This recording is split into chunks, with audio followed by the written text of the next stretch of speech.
Hello, my family. Ready for Coffee Time Tuesday? We got a lot of information we're going to talk about today. So grab a seat, get a cup of coffee, and let's chat.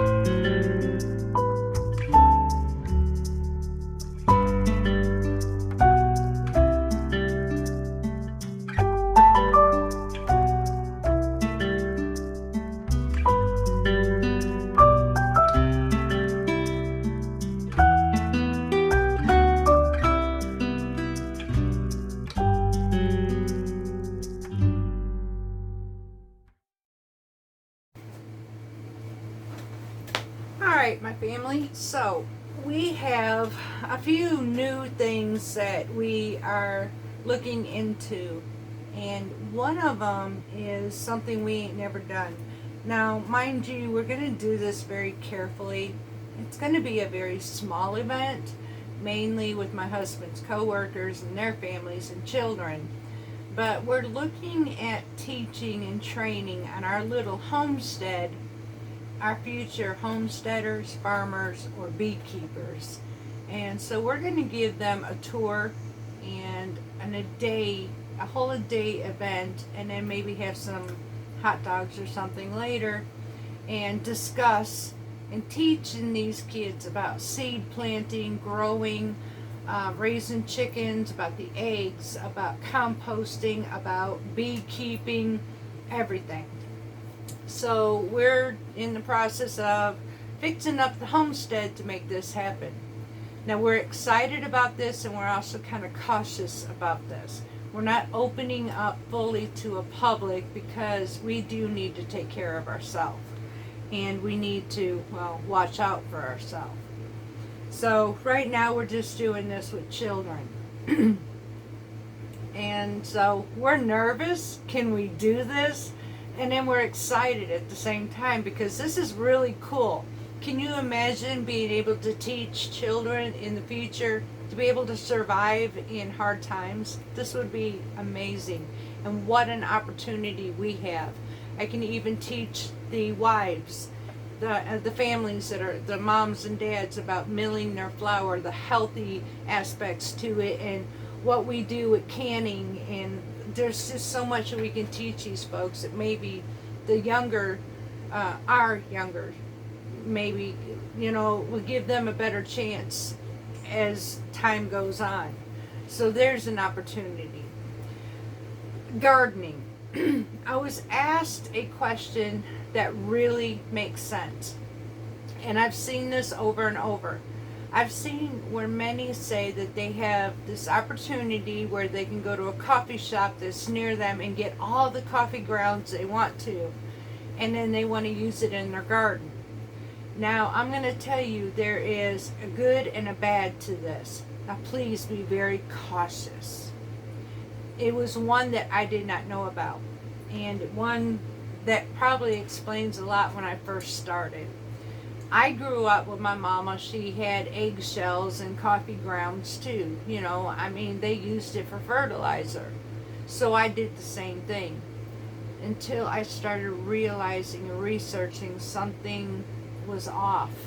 My plants were not reacting the way I thought they would. As a matter of fact, I did that around my tomato plants, and I killed every single one of them.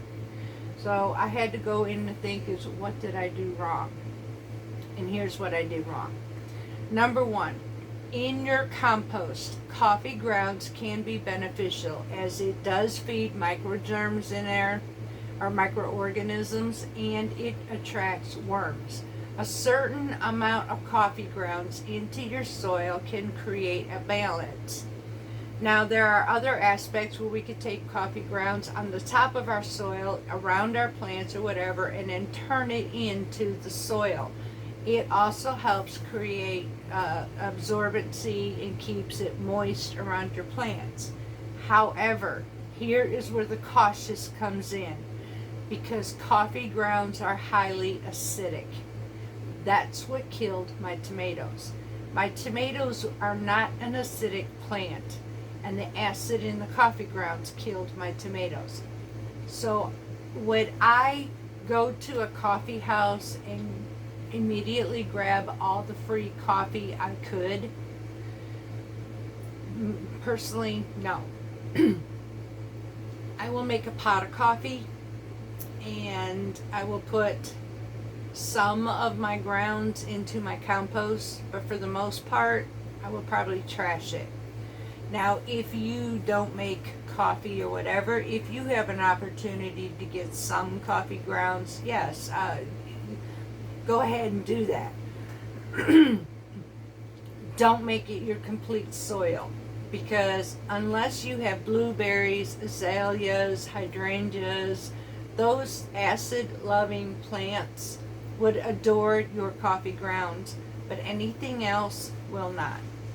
So there is some food for thought.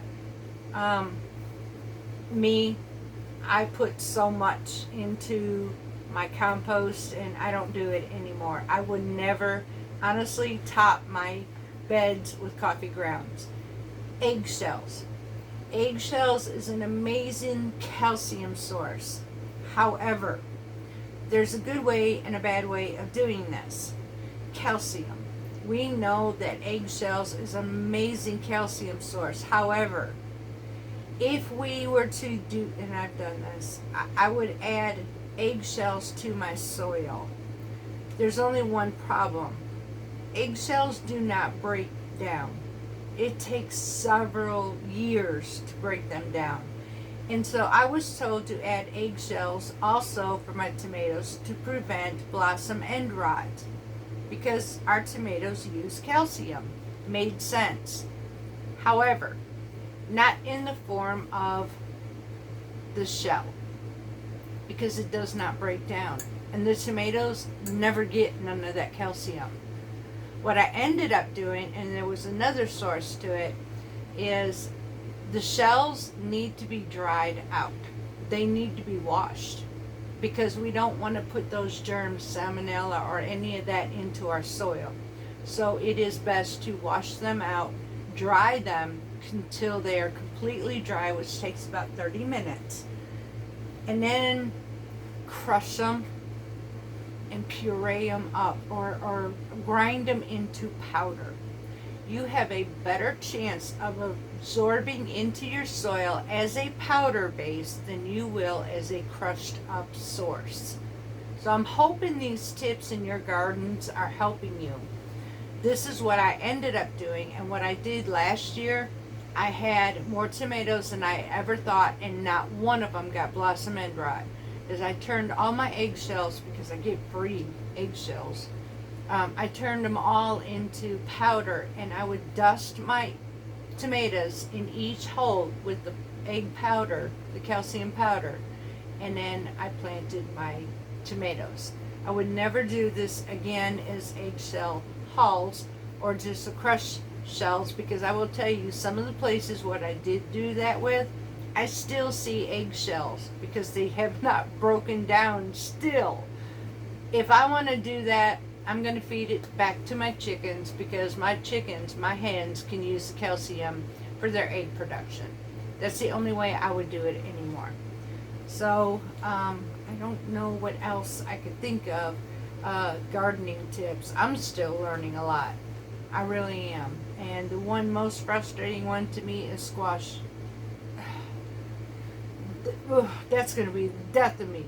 I will figure it out, but my point right now is I'm going to wait, and I will grow my squash at that point after borer vine season, and probably not put a plant out in my bed until June. Plain and simple. Now, I had told you that there was something other part that I was, and I've spoke about this before, but it's getting worse. I talked about wasting money, and here's where I'm wasting money. I am finding that if I want to be able to enjoy fresh vegetables, I would literally have to go to the store every single day. I don't know what it is about my area. I don't know what it is about our store, which is Walmart, because basically that's all I have right now that's really close by. I have two others, but they are so much more worse. I mean, produce at these other two stores, if I want wrinkly and nasty, that's where I would go to purchase this. And I kid you not, they want you to buy that. Where Walmart looks good, but you bring it home and 2 to 3 days later it is just about rotted. I was angry. I went and bought a bag of green beans because I'm waiting for mine to come in. I went and bought a bag of green beans. Now at the same time, I happened to notice I had a small handful of green beans that I picked. So I picked those, put them in a freezer bag, rolled them up really good, pulled the air out, and put them in my refrigerator. So they were in there the same time that my green beans from the grocery store was there. Within 3 days, those green beans were slimy. They were nasty and deteriorating from the store. Mine were crispy and beautiful. I am sick and tired of throwing food away. I am depending more and more on my own garden because of that. I have seen for my own eyes everything that I pick from my garden lasts a whole lot longer. Here's the other aspect I have. If I'm not getting food that rots within 3 days, I have super hard. We go to buy fruit. We go to buy fruit and it's rock hard. They're peaches, they're plums, avocados, everything is seriously rock hard. Okay, so we'll go ahead and buy that. I'll bring it home. We have to wait till it matures, right? Well, it's not actually maturing because it was picked so early, there's no maturity left to it. So it's actually going to go from picked to basically rot. So, and that's what I'm finding. If by the time I'm able to eat this avocado, for instance, I find that I cut into it and it's already got dark brown spots all up through it, and I never got to enjoy it. Again, I'm throwing my money in the trash. But that's not even the worst part of it. The worst part of it is for every avocado, peach, tomato. Yes, your tomatoes, if you ever looked, and I've said this before and in previous videos, but it still falls to this day. I've seen tomatoes that are light in color versus mine from here because I wait until mine are ripe before I pick them. The grocery stores are not ripe. They're not beautiful red. They are dull. And what we're doing is we're getting non-nutrient food. When you pick a fruit or a vegetable from its plant too soon, it does not get a chance to produce all the nutrients and vitamins in it, nor the flavor. So, and then we do know that we are getting a lot of bioengineered food, and there's a lot of crossing experiments that they're doing nowadays with our food, and I don't want no part of that, y'all.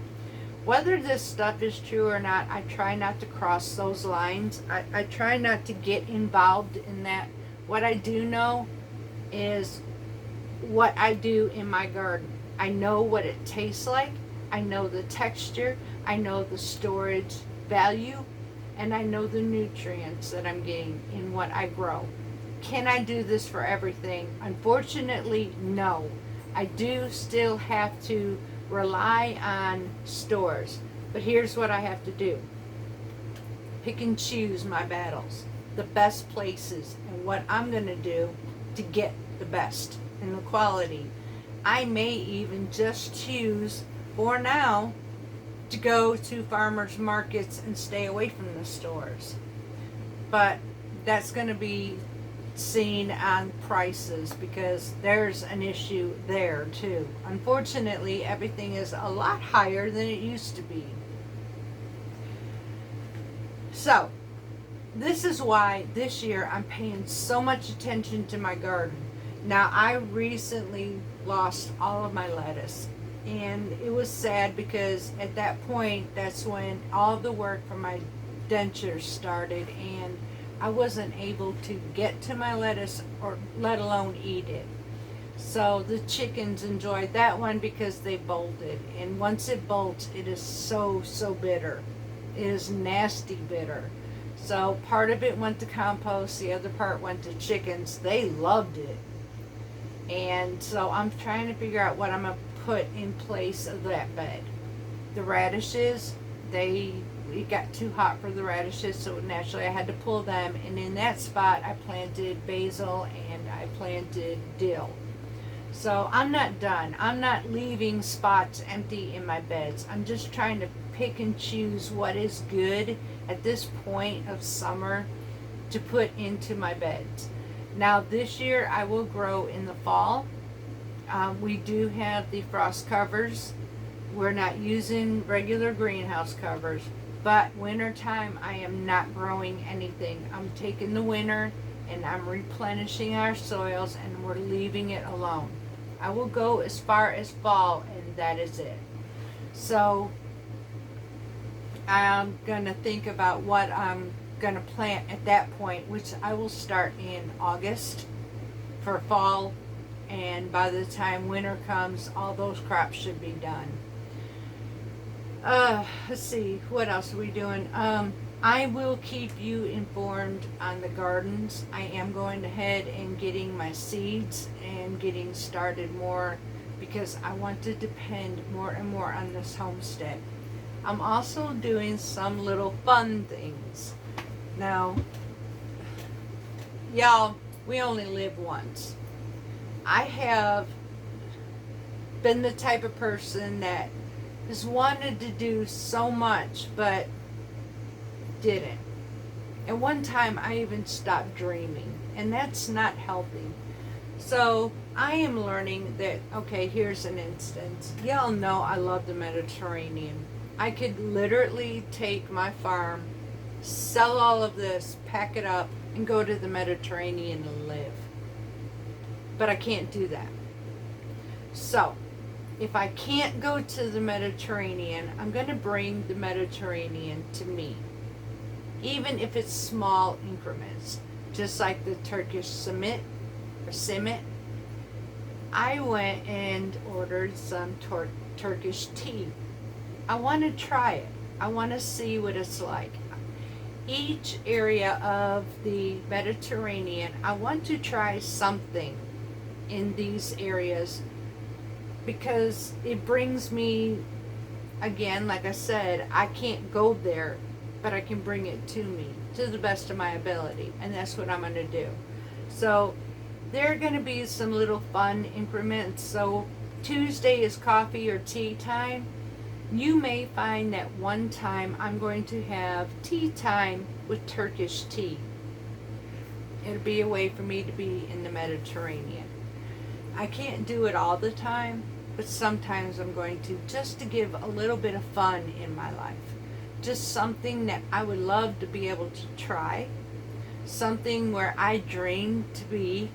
I would love to go to Greece. I would love to go to France. I would love to go to Italy. I would love to check out Turkey and Egypt or any of these areas that Palestine, just to be able to, I don't know, food around the world. I love that. I absolutely love food around the world. So that's what I'm going to do. I'm going to bring it to me because I can't actually go there.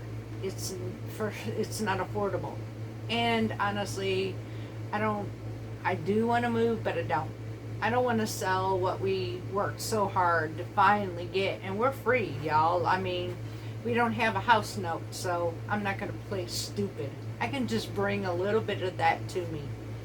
It made me feel good to know that some of the folks, when I went to bring in some of that food from Istanbul to my home, that there were folks from there that complimented the way I had done things. And that was like almost that I shared a moment with them where I was there with them. It was amazing. And so that's what I'd like to do.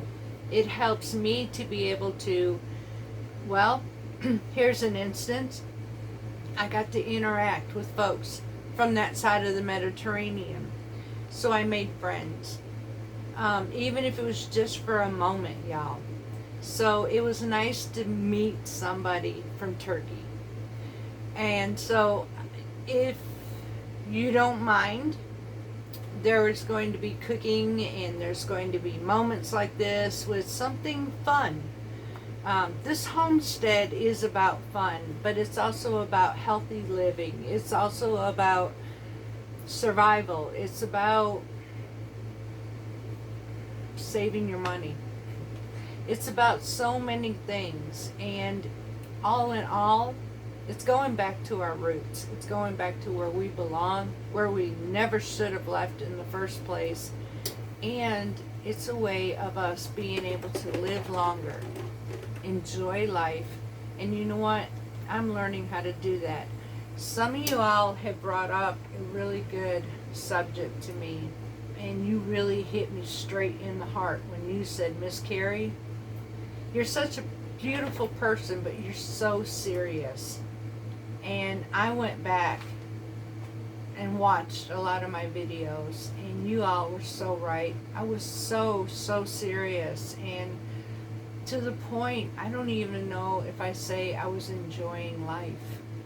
I was going with the flow, and I don't want to do that. So if it means a little bit of Turkish tea with a turkey-based teapot, I actually got a teapot that's used in Turkey, and I can use this for any of my teas that are loose teas. It's a unique way of making it, and I thought it was so cool. But it's a double pot, and I will show you how to use it, because one day we're going to have Tea Time Tuesday, and I will show you how to do that, and we will just have tea from Turkey. So that's something new.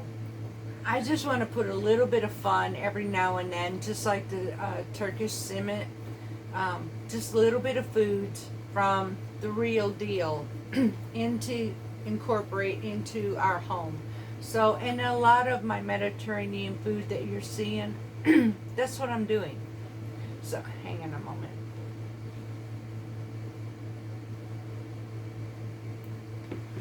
There are times that I would just like to take my dinner table and just create this display of foods. Like I just went to Greece and I'm sampling in Crete, sampling all the different type of cheese and the tomatoes and all that, you know, just something to be able to have a get together. Now I had, over the weekend, we have some really good friends, and I'm about to have a milling buddy. And what I mean by that is I have a really good friend that I enjoyed this past weekend. We baked in her kitchen, and we made fresh milled dinner rolls. Y'all, I had a ball. I had an absolute ball working with her and teaching her about milling, and she's fixing to have the opportunity to mill her own grain as well. They both enjoyed how it tastes, and they love the health benefits of it, and they even love the fact of learning about Mediterranean.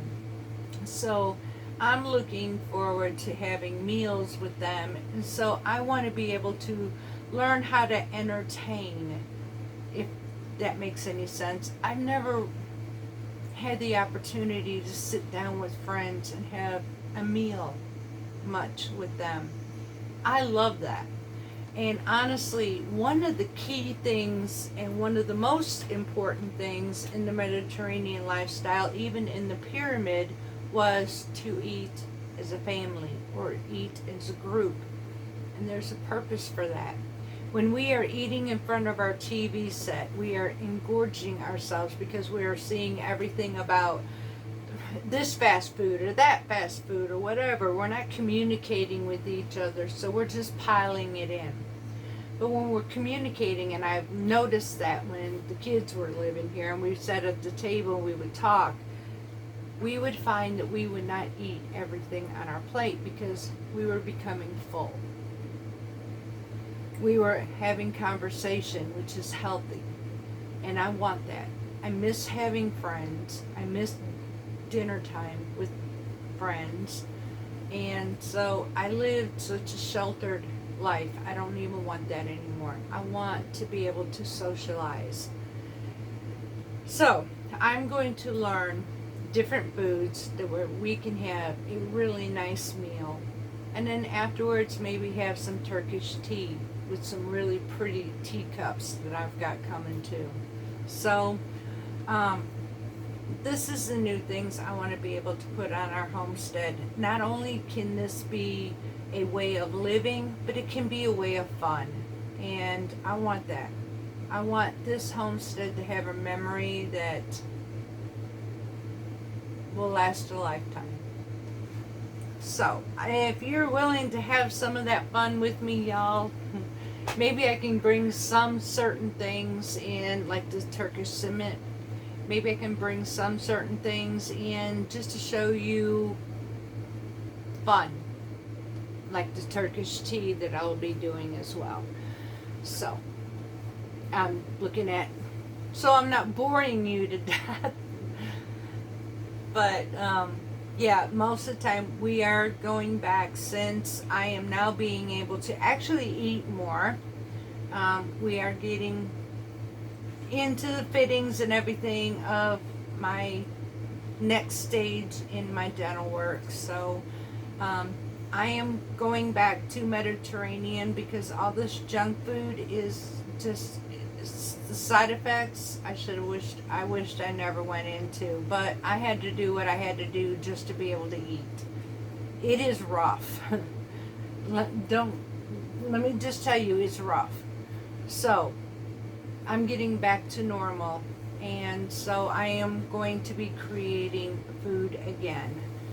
Now, last night you saw that we have pork carnitas, and oh my gosh, y'all, that was amazing. And I love the fact that I can go outside and cut my own cilantro or green onions or mint and come in and make my tea, or I can go cut my green beans, and I have enough right now in my green beans, and as y'all know, I went and planted a whole bunch more because I want to can it. But I think I have enough right now to add to my meal tonight. And I'm going to French cut them. And I'm going to show you how hang on a minute. Okay, y'all, so I was asked, how do I French cut my green beans? Do I do it long ways, or how do I do that? So, this little device right here, super cool. Bring it up there. You see those blades right there? But you got to watch it because there's a certain way to do this. There's a sharp and a dull side to doing this. Now I have to figure out how to do that again because last year I messed up, and I may do it again now. But these little finger holes in here is where your hand goes inside, and this bean goes right up against these blades. And there are others where you get some that you can hand crank, and I just bought this. It's a cheap little device, and yes, I have to do every single bean.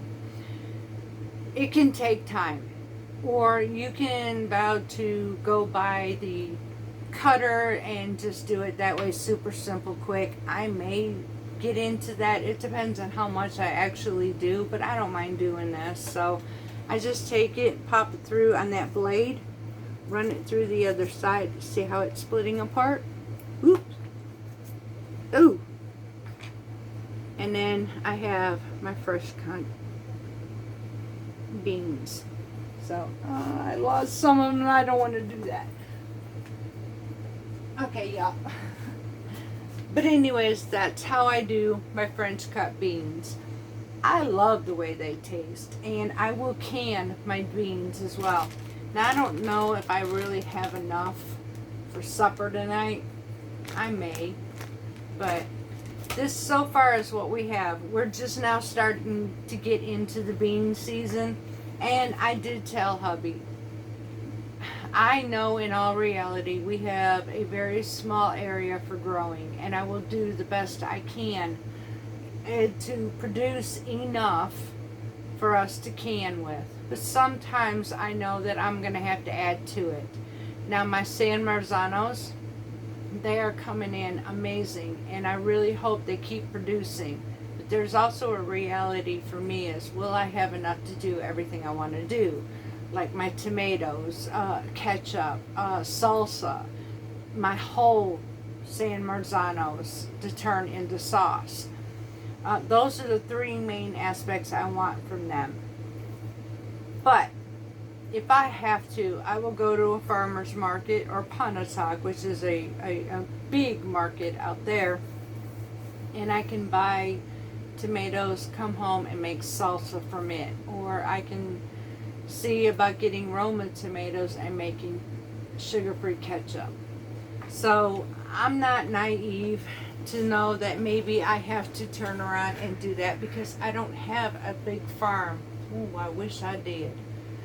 But I'm grateful for what I do have, and I will not be greedy about it either. I'm going to appreciate what I have, and I'm going to grow as much as I can. In other areas, we're going to figure out how to make it, improve it, so we can grow even more. And that's a process every year. Something we learn. We're going on 5 years, and we learn something new every year. And I hope I continue to keep learning. I don't want to ever stop. So there's that. I'm not perfect, y'all. I am a homesteader. I do the best I can with self-sufficiency, and for the most part, we have at least 80%. The rest of it is grocery store. So that's a good start. Even if it's 50%, that's better than having nothing at all. I know that I can go outside and I can get more nutrients and vitamins picking my own vegetables off those vines and waiting until they're ripe than I have going to the grocery store and buying it. So I am going to be patient. I am going to take care of my plants. I'm going to weed it, and I'm going to do what I have to do. It did get away from me, and it saddened me because I had dental work to do and it took me away. And so sometimes life happens, and when life happens, things like this happen. It's not the end of the world. Maybe because it was good food that went.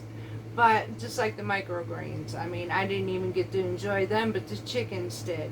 But they gave me some amazing eggs. So it's a win-win. So I'm hoping if there's any more questions, if there's any more things that you would like us to discuss, let me know. Put it in the comments below, and we will go ahead and make it our next round when we meet up. I'm still trying to get organized where I can do live feeds on Saturday with you.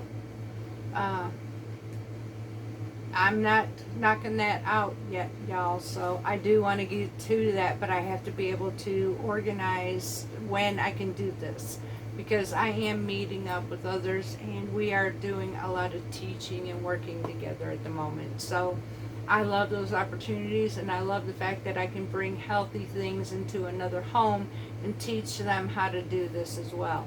I'm hoping we can be able to do more. This is going to be interesting on the homestead with the kids, though. I will see, and here's what I have to do. I got to be cautious about this, but we will get permission first. If the answer is yes, what we will do on that day of event, if we get the permission from the parents that it is okay, we will video our event and then add it to the channel of the Hillbilly Bee Man and Parton's Heritage Homestead, so that you all get to enjoy what it was like to see the event on our homestead, to be able to train or teach our future generation. So I'm hoping that they say yes, because that one is going to be, I don't know, I think it's going to be awful fun. It's an amazing opportunity, and I can't wait. I really can't wait. So, y'all, I got work to do. I've got to go get the farm work done. I've got cleanup around here to do. So, and it's been fun. I enjoyed being with you today. I look forward to being with you some more. Tomorrow we have an amazing recipe for cookies. Baking Wednesday we have peanut butter cookies, and I have some oatmeal raisin cookies. Both of them have been fresh milled. Like I told you all, we are doing fresh milled from now on, but there are other recipes out there which we all know. There's several recipes for baking cookies and stuff with regular store-bought flour. Right now, though, for us, we are concentrating on this homestead more into the fresh milling because it has served us in two ways. Number one, my diabetic husband is now being able to eat grains. And for me, it has helped change my blood work to amazing results I have never seen before for several years. So I'm staying with that. The other aspect is I am being able to, me and him both are being able to eat our grains and yet maintain our weight. We have so much healthier side effects, or actually not even a side effect, benefit of having our fresh milled grains than we have ever seen before. And I can't give it up. I can't go back to something that was bad. It's something that was hurting us. I just can't go back to it. So I will warn you all, we will be, anything that does with flour base will be from fresh milled. Please forgive me, but I have to do what I have to do to survive and do better for myself. You know, I've always heard the old saying, we are what we eat. And if I want to be sick and tired of being sick and tired, then I have to do something about it. I can't just say, you know, I was so depressed, y'all, and the seriousness of things in life is I was depressed. I wasn't feeling good, and I have more energy now. I want to live life. Just like I said, I want to have a little bit of fun on here when I want to make some Turkish tea or go to the Mediterranean and bring it home. I want to be able to enjoy life, experiment into things I've never had interest before. I feel better, and I cannot get rid of this. So what you see on this channel is a major improvement because we chose to do something for ourselves. We chose to live life, and it's a life, you know, our life ain't perfect. Our world is definitely not perfect. That's a category within itself, but we want to make the best of it, and I want to enjoy life, and I like to enjoy it with you. And if anything else, maybe it just shows you different things that we can do here at home that we didn't know we could do. Maybe blessings can happen. They've happened to me, so they can happen to you. Maybe there's something that maybe somebody can see a meal and say, hey, you know, this is what I'd like to have for Christmas, or whatever, for my birthday, or Mother's Day, or Father's Day, or, you know, everybody's asking, well, what can we get you? There are areas, and I know that Grain 20 will get you $20 off Nutrimill grinders, millers. There are a few other places, and if I find out about them, I will let you know so that you can get discounts off of the people from YouTube. There are two folks I know right now that do collaborations with certain people. One of them is Grains in Small Places, and Grits and Grains, or Grains and Grits, something like that. There are two there, and then the third is Sue Becker's, or the Beckers. They also have their own stuff as well. So those are 3 sources, and sometimes they will have a way for you, if you want a mill or even grains, you can go and get a discount through them. Another good source of getting an amazing price range for grains is Azure Standard, to where that's where I have, and I have no issues, y'all. This grain tastes amazing, and I've never knew that a flour base could taste so much better. When you get something that's good, it is really hard to, well, go back, and I can't. So please forgive me, but I'm not going back to the old ways, y'all. So if you see baking on here, it is going to be from the fresh milled. And if anything, just enjoy the fact that you learned something, and we're going to go ahead and go to the Mediterranean. We're going to do something as authentic as we possibly can, because we can do that. So I look forward to see you in the kitchen tomorrow. Until then, I have work to do, and I got to get my fanny up off this chair, finish this coffee, and get back to work. I love you, and until next time, much love from Parton's Heritage Homestead.